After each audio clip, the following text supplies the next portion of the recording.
Bismillahirrahmanirrahim. Nahmaduna sallallahu ala Rasulil Kareem. Dear students, we are going to learn the shielding effect. What is shielding effect? We will also explain its strengths. सबसे पहले definition discuss कर लेते हैं. Shielding effect होती क्या है?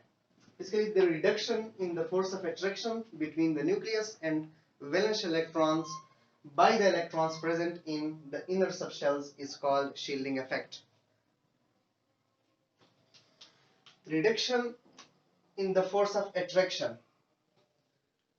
हम जानते हैं कि हमेशा पॉजिटिव और नेगेटिव चार्जेस आपस में अट्रैक्ट करते हैं. Protons in the nucleus and electrons having negative charge attract each other. So इस फोर्स ऑफ अट्रैक्शन में कमी, reduction between the nucleus and valence shell electrons, यानी न्यूक्लियस और वैलेंस शेल इलेक्ट्रॉन में जो फोर्स ऑफ अट्रैक्शन है उसमें कमी. किस वजह से कमी?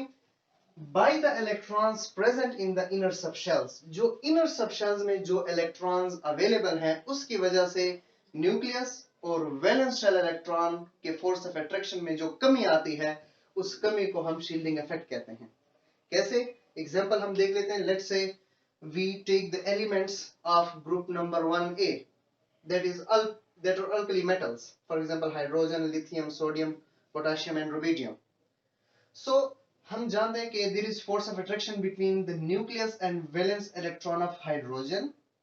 There is force of attraction between nucleus and valence electron of lithium. Similarly, there is force of attraction between nucleus and valence electron of sodium. Force of attraction between nucleus and valence electron of potassium. Force of attraction between nucleus and valence electron of rubidium.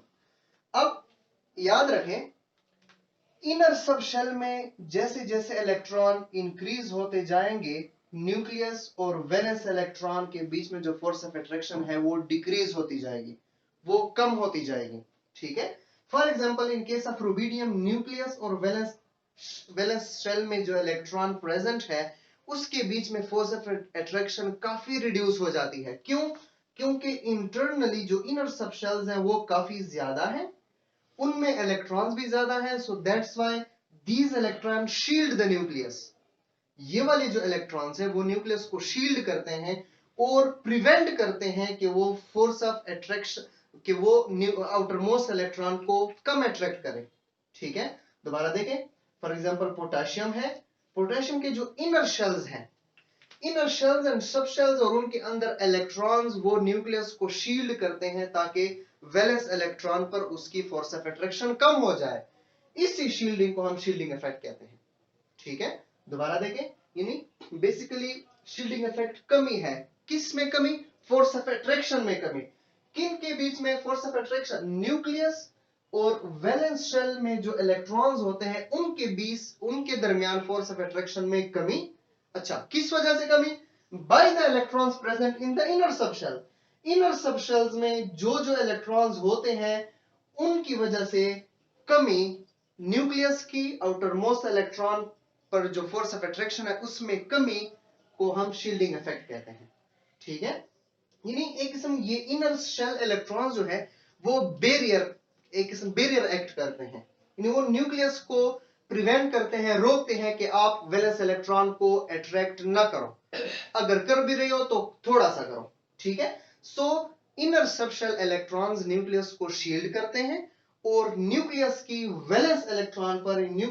Valence electron पर force of attraction कम हो जाती है, decrease हो जाती है. इसको हम कहते हैं शील्डिंग इफेक्ट. ठीक है. नाउ इसके ट्रेंड्स देखते हैं.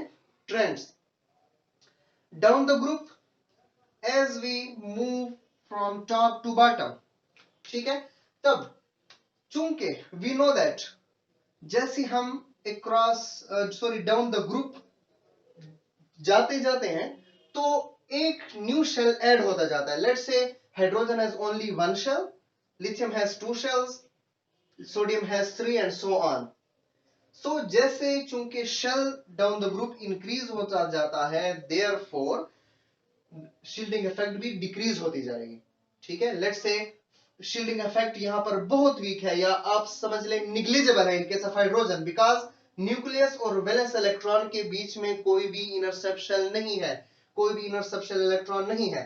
लिथियम के केस में न्यूक्लियस और वैलेंस इलेक्ट्रॉन के दरमियान एक सबशेल है। सिमिलरली सोडियम में न्यूक्लियस और वैलेंस इलेक्ट्रॉन के बीच में दो सबशेल्स आ रहे हैं, दो शेल्स आ रहे हैं। सो इट मींस सोडियम का shielding effect as compare to lithium ज्यादा होगा। Similar is the case with potassium. Potassium में न्यूक्लियस और वैलेंस इलेक्ट्रॉन के बीच में 3 शेल्स आ रहे हैं। इट मींस पोटेशियम के न्यूक्लियस को ज्यादा शील्डिंग मिल रही है। उस न्यूक्लियस का वैलेंस इलेक्ट्रॉन पर जो फोर्स ऑफ अट्रैक्शन है वो काफी कम होगी एज कंपेयर टू सोडियम। तो याद रखें, डाउन द ग्रुप जो है शील्डिंग इफेक्ट इंक्रीज होता है because addition of new shell as we move element by element down the group. Now along the period क्या होता है बेसिकली, लेट्स से अगर हम थर्ड पीरियड को देख लें, सो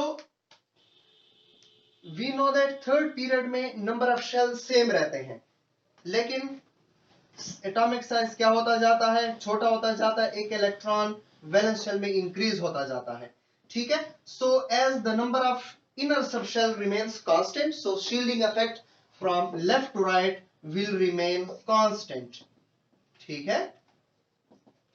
सो दोबारा देखें, डाउन द ग्रुप चूंकि एक शेल इंक्रीज होता जा रहा है, इनर सब शेल की एडिशन होती जा रही है, therefore shielding effect down the group increase होती जाएगी। Similarly left to right constant रहेगा because number of inner shell constant रहते हैं, सेम रहते हैं। Let's say period number third में 3 शेल्स सोडियम में होंगे, उसके बाद जो मैग्नीशियम आएगा उसमें भी 3 शेल्स होंगे, उसके बाद जो एल्यूमिनियम आएगा उसमें भी 3 शेल्स होंगे, सिलिकॉन, ठीक है, फास्फोरस, सल्फर, क्लोरीन, आर्गन, सब में 3 शेल्स होंगे। चूंकि नंबर ऑफ शेल्स कांस्टेंट रहते हैं, so that's why shielding effect भी कांस्टेंट रहेगा। ठीक है स्टूडेंट्स, समझ आ गई?